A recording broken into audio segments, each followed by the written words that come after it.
Bismillahirrahmanirrahim. Peshawar Public School and College, Chapter number 13, SNP Block Elements, Lecture number 8. Dear students, today the topic of discussion is hydroxides of period 3 elements. Hydroxides of period 3 elements. So first of all, we will define hydroxides. Hydroxides can be defined as anything which contain hydroxide ion OH minus 1, or it may contain a hydroxyl group which is covalently bonded to the elements of period 3.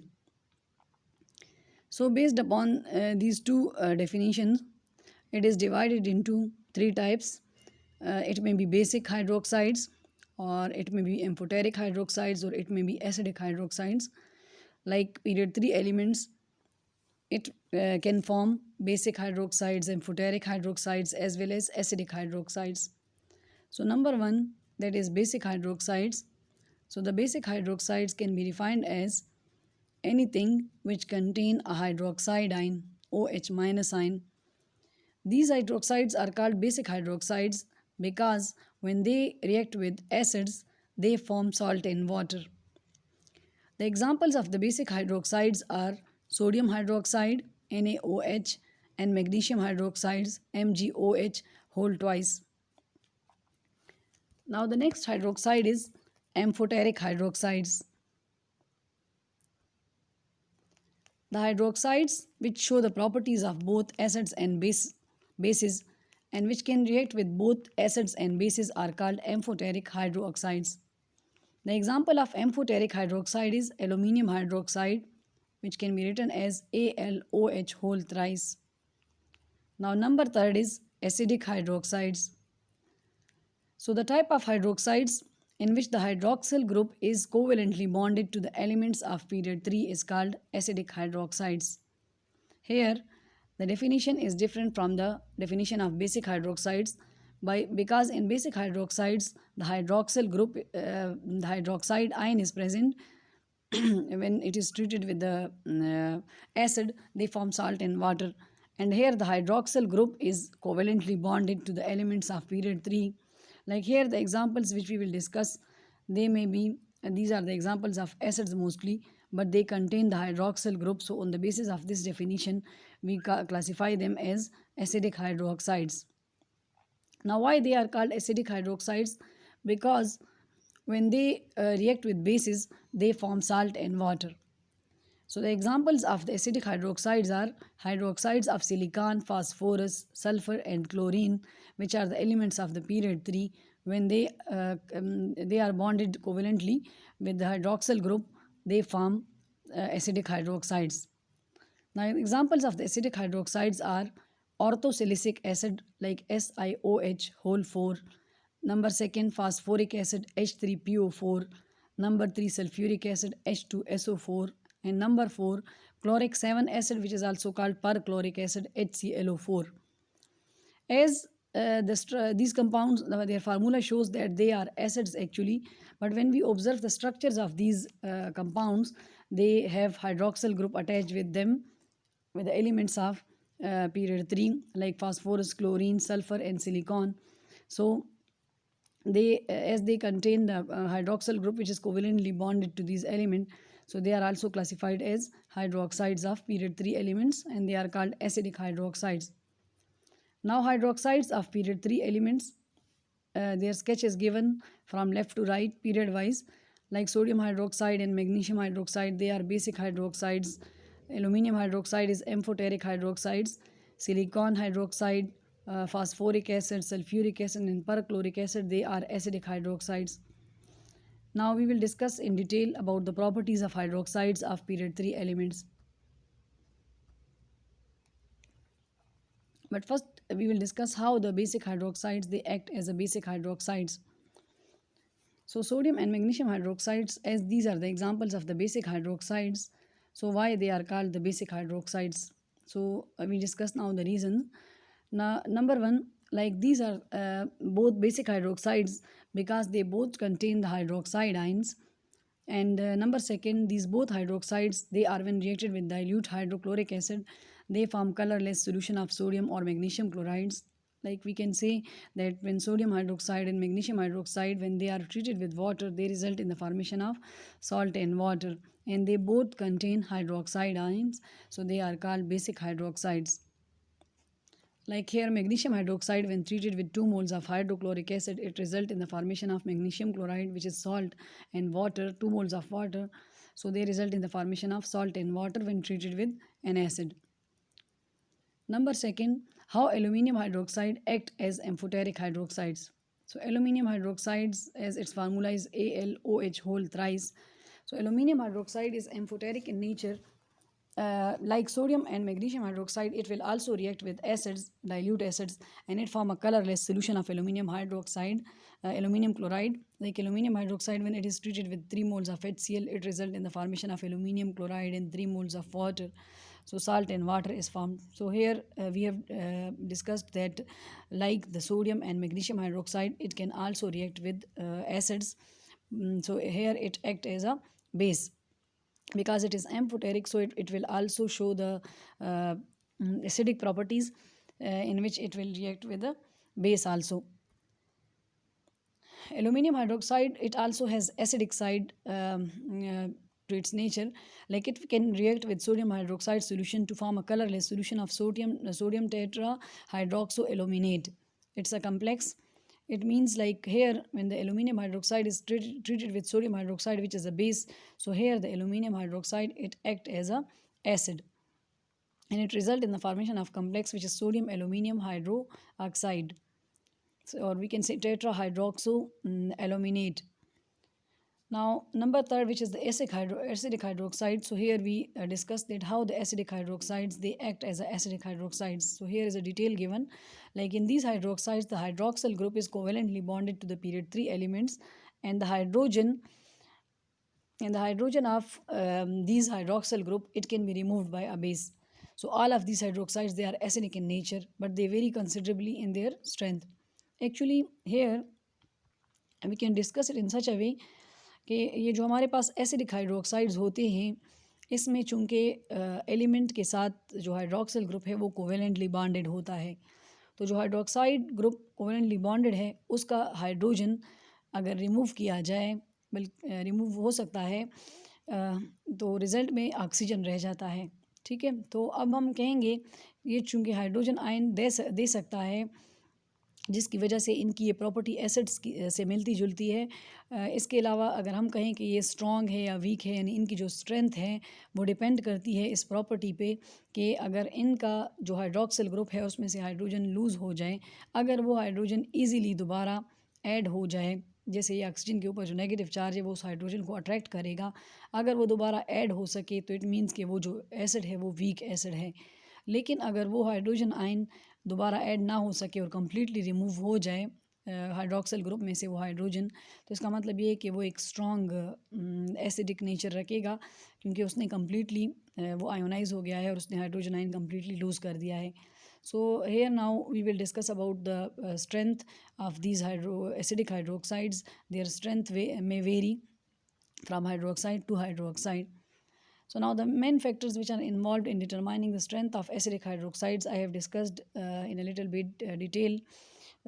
Here again they have given in detail that the negative charge which is formed on that oxygen, if that negative charge will be stable and it will have the ability to delocalize over the whole compound, then that will be a strong acid. और in simple words I can say कि अगर आपके पास जो hydroxyl group जो elements के साथ covalently bonded है, अगर उसमें से हाइड्रोजन रिमूव हो जाए तो एज अ रिज़ल्ट ऑक्सीजन के ऊपर एक नेगेटिव चार्ज आ जाएगा, और अगर वो नेगेटिव चार्ज डीलोकलाइज हो सके, यानी और एटम्स पे ट्रांसफ़र हो सके, शिफ्ट हो सके, ठीक, कभी एक जगह पे डबल बॉन्ड अपेयर हो, कभी दूसरी जगह पे डबल बॉन्ड अपेयर हो, किसी और जगह में सिंगल हो, यानी शिफ्टिंग ऑफ डबल और सिंगल बॉन्ड हो, डीलोकलाइजेशन ऑफ इलेक्ट्रॉन्स हो, जैसे कि आप इंशाल्लाह ऑर्गेनिक केमिस्ट्री में पढ़ेंगे, तो वो कंपाउंड वो जो आयन है वो मोर स्टेबल होगा, उस पर नेगेटिव चार्ज जो है डीलोकलाइज हो सके तो वो मोर स्टेबल होगा. इसका मतलब ये है कि वो जो एसिड होगा, जो हाइड्रोक्साइड होगा एसिडिक, वो मोर स्ट्रॉन्गली एसिडिक होगा. So, like they have written here, if the negative charge stays entirely on the oxygen atom left behind from the hydroxyl group, it will be attracted by the hydrogen ion. So, the lost hydrogen ion will be easily recaptured and then the acid will be weak. Here are reasons given, like here in this point, actually it means if that hydrogen will be replaced by the replaced or removed from the oxygen atom, and if that oxygen from which the hydrogen is removed, it will carry a negative charge, and that negative charge will attract the hydrogen. And if that hydrogen is again recaptured by the oxygen due to its attraction toward hydrogen from the opposite charges, due to opposite charges on both atoms, that last hydrogen, last mean here lost, which is already loosed by that atom, that hydrogen, if it is recaptured again, so that acid will be a weak acid, that hydroxide will be weakly acidic, as I have discussed earlier. Now here is another thing which I have discussed, given like if the charge can be spread or delocalized over the whole of the ion, it will be so dilute that it won't attract the hydrogen back easily. The acid will then be strong. यहाँ पर हम ये बात इस तरह से discuss करेंगे कि अगर वो हाइड्रोजन एटम आयन के फॉर्म में ऑक्सीजन से रिमूव हो जाए, हाइड्रोक्सल ग्रुप जो कि कोवेलेंटली बॉन्डेड है पीरियड 3 एलिमेंट्स के साथ, और फिर वो दोबारा रिकैप्चर ना हो सके और वो जो नेगेटिव चार्ज है वो डिलोकलाइज हो जाए पूरे कंपाउंड के ऊपर, तो उस केस में आप हमारे पास जो वो एसिड होगा वो स्ट्रॉन्ग होगा, और जिस तरह हम कह रहे हैं कि वो एसिडिक हाइड्रोक्साइड है तो वो स्ट्रांगली एसिडिक होगा। यहाँ पर आगे हम उसका कंपैरिजन डिस्कस करेंगे, जैसे 4 हमारे पास डिफरेंट एसिडिक हाइड्रोक्साइड्स की टाइप्स हैं, एग्जांपल्स हैं।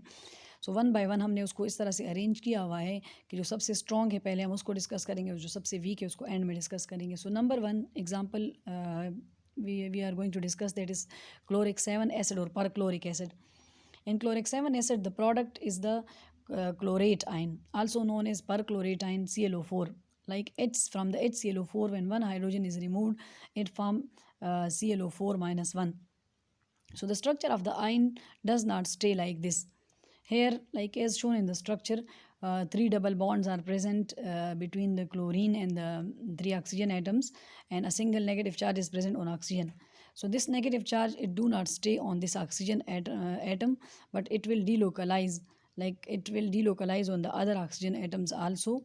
Like sometime if there is a double bond between the chlorine and oxygen, so the negative charge when go toward the oxygen, the bond then becomes single, and here the negative charge will convert into a double bond between the single bond, convert into double bond, and the double bond convert into single bond. So the delocalization of the negative charge will take place. So the negative charge is delocalized over the whole ion, and all the 4 chlorine oxygen bonds, they are identical. Like sometimes they become single or sometimes they become double. As shown in this figure, perchlorate ion, the negative charge is shown on whole of the compound or ion. Like here with chlorine, 4 double bonds are shown, but the red dotted lines with each chlorine, between each chlorine and oxygen atom, it shows that the bond sometime become single or sometime it becomes double, like the delocalization of electrons takes place. So the shifting of electrons and the shifting of charges takes place. So due to which, as the greater is the delocalization of charge on the different oxygens, so stronger will be the acid or the acidic hydroxide. Now number 2, we will discuss the sulfuric acid. So when the sulfuric acid loses a hydrogen ion to form a hydrogen sulfate ion, like HSO4 minus 1, the charge can be spread over the 3 oxygen, original one with the negative charge and the other 2 sulfur oxygen double bonds. That's still an effective delocalization, and sulfuric acid is also strong as chloric 7 acid. So here if we can explain this by the help of this example, by the structure. Like here they have given the structure by the green marker, I have written it H2SO4. So there are 2 double bonds between the sulfur and oxygen, and 1 single bond with 1 hydroxyl group and 1 single bond with another hydroxyl group. And suppose one of the hydrogen is removed from this oxygen, so the negative charge will appear on that oxygen after the removal of one of the hydrogen from one of the hydroxyl group. Then that negative charge, it will delocalize between these 2 double bonded oxygen atoms. there will be no delocalization on the oxygen of the other hydroxyl group, like it will remain in the same form. So we can say in result that the delocalization is on the three oxygen atoms. One is of the hydroxyl and another are two double bonded oxygen atoms. So as the greater is the delocalization, the single bond can convert into double and the double convert into single, due to the shifting of electrons between sulfur and different oxygen atoms. So it is also a strong acid, but weaker as compared to the perchloric acid.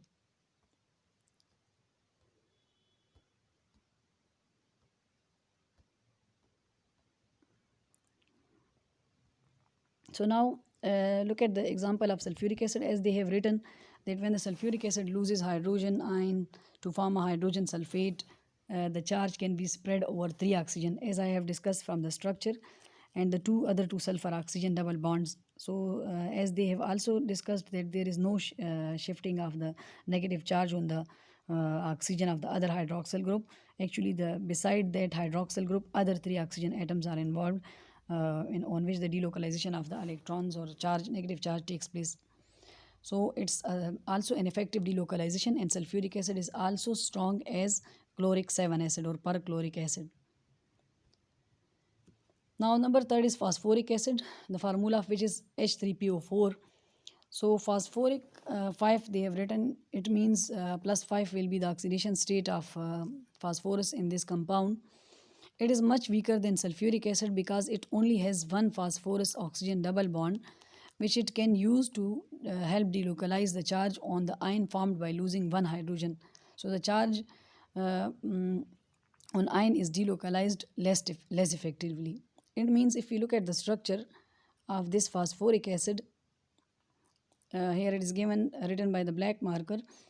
There is a single there is only double bond, one time a double bond is given between the phosphorus and oxygen, and the other three oxygens are in the form of hydroxyl group, which are covalently bonded to phosphorus. So there will be less delocalization of negative charge if one of the hydrogen is removed from any one of the hydroxyl group. So there will be a delocalization between one oxygen which is double bonded with oxygen of hydroxyl group from which the hydrogen is removed. So less will be the delocalization. Now the degree of delocalization of negative charge here, it will decreases, and it is less as compared to the sulfuric acid or the perchloric acid.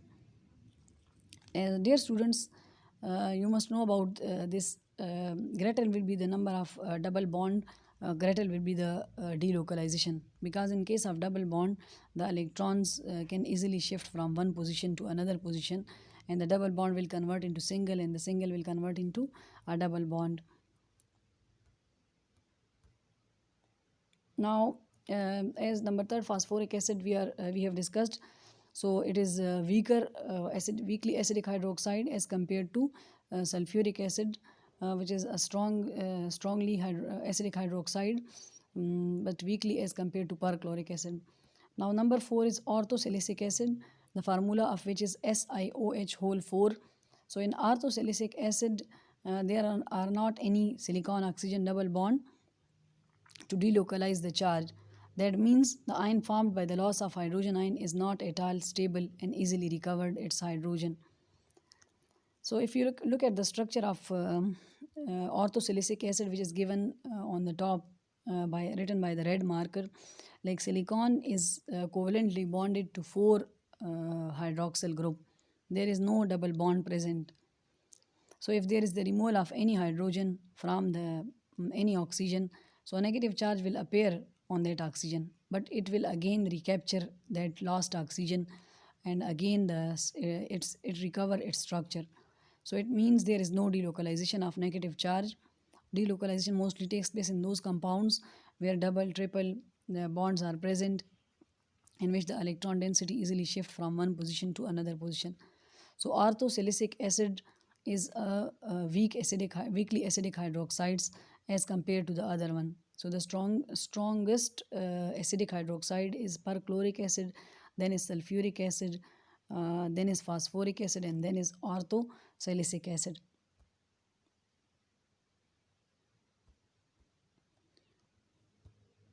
Now we will discuss about the homework. So question number 1 is, Discuss the general properties of period 3 hydroxides.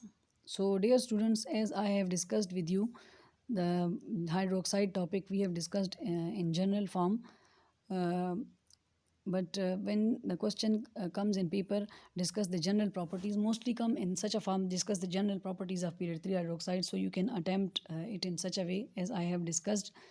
But you can mention, in addition, you can add for your improvement, you can arrange these acids according to their strength wise in the end, and you can mention along with each discussion, after discussion or before discussion, detail of the acidic hydroxide, you can mention along with the written work, this structure, along with each written work you can add that structure. Now, question number 2 is write a chemical formula, preparation, properties, and uses of hydroxides of period 3 elements. So, this type of question appear in paper in such a form like write a note on the hydroxide, sodium hydroxide, or maybe write a note on magnesium hydroxide, or write a note on aluminum hydroxides and the other hydroxides of the period 3 elements. So, you will attempt this question in such a way, you write the chemical formula, then about the preparation. If any reaction is involved in preparation, you will mention, and then discuss the properties, and then in the end, you will discuss about the uses or the applications of the that specific hydroxides. But here, they are asking about the hydroxides of period 3 elements, so you have to attempt all these hydroxides. So in this question, you can take help from unique book as well as from your textbook. So try to write your assignment as well as learn these topics for your exams. Thank you and Allah Hafiz.